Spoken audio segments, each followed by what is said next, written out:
হাতে মাখানো ভুনা খিচুড়ি, সাথে যদি হয় আলু ভর্তা, ডিম ভাজি, ঝাল ভর্তা, তাহলে আর কি লাগে বলুন। সকালবেলা ঘুম থেকে উঠে প্রায় 10টার দিকে আমি ভিডিওতে একটু ক্লিক নিয়ে রেখেছিলাম। এই মাছগুলো একদম নদীর। এই মাছগুলো কয়েকদিন যাবৎ আগে নিয়ে এসে রেখেছিল। মাছগুলো আমি কেটে রাখার সময় পেয়েছিলাম না। তাই ফ্রিজে রেখেছিলাম। ফ্রিজ থেকে বের করে মাছগুলিকে আমি কেটে নিচ্ছি। কেটে ধুয়ে পরিষ্কার করে নিব। তারপর এই তো রৌদ্রে বসে কয়েকদিন যাবৎ গরম পড়ছে খুব।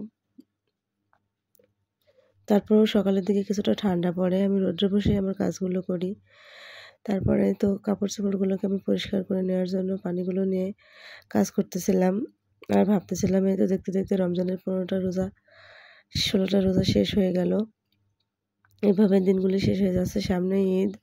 কাজ খুবই একটু বেশি।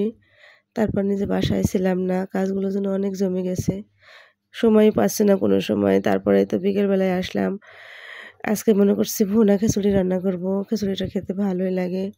আমাদের বাসার সবাই খুব পছন্দ করে। তাই তো ভুনা খিচুড়ি রান্না করার জন্য আসলাম।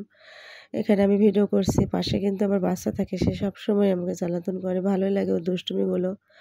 ওর জ্বালাতনগুলো সবসময় ভালোই লাগে। যখন খুব মানে শরীরটা ভালো লাগে তখন ভালোই লাগে। শরীর খারাপ লাগলে তখন খুবই খারাপ লাগে। এই তো আমি চুলার পরে এসছি। মোহাম্মদ সোনা বলছে আমি রান্না করব। আমি তাকেই দিলাম। সে ডিমটা মেরিনেট করে দিচ্ছে আর হাসছে যে আমি ডিমটা ভাজি করব। এই তো পড়েও যাচ্ছে। তাকে বকাও দিচ্ছি আবার হাসিও পাচ্ছে যে নাও তুমি আজ রান্নাটা করো। ডিমটা ভাজি করো।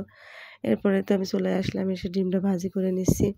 ডিম ভাজি, সাথে ভুনা খিচুড়ি, আলু ভর্তা, তারপরে তো টমেটো, শসার সালাদ, আর সাথে যদি হয় ঝাল ভর্তা, তাহলে তো আমাদের পরিবারের সকলের আর কিছু লাগেই না। আজ কয়েকদিন যাবৎ কিছুই খেতে ভালো লাগছে না।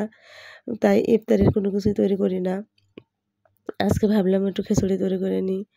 সবাই বেশ খুশি হচ্ছে। বাবু তো খুবই খুশি। এই যে তারপর ঝাল ভর্তা করার জন্য ঝাল ভেজে নিচ্ছিলাম। ঝাল ভর্তা দিয়ে খিচুড়ি খেতে আমার তো খুবই ভালো লাগে। কার, কার ভালো লাগে ভাইয়া আপুরা আপনারাও জানাবেন।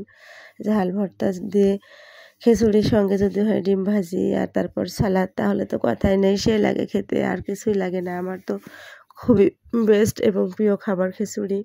সঙ্গে যদি হয় ঝাল ভর্তা, তাহলে তো ওয়াও খুবই ভালো লাগে। খেতে খুবই ভালো লাগে। কয়েকদিন যাবৎ মাছ, মাংস কিছুই খেতে ভালো লাগছিল না। তাই ভাবছিলাম একটু অন্যরকম কিছু করি।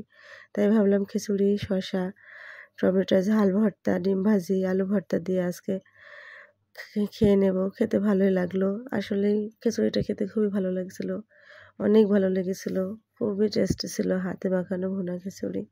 সাথে আলু ভর্তা, ডিম ভাজি, ঝাল ভর্তা, শসা। আজকের ভিডিও এ পর্যন্তই। সবাই ভালো থাকবেন। আল্লাহ হাফেজ।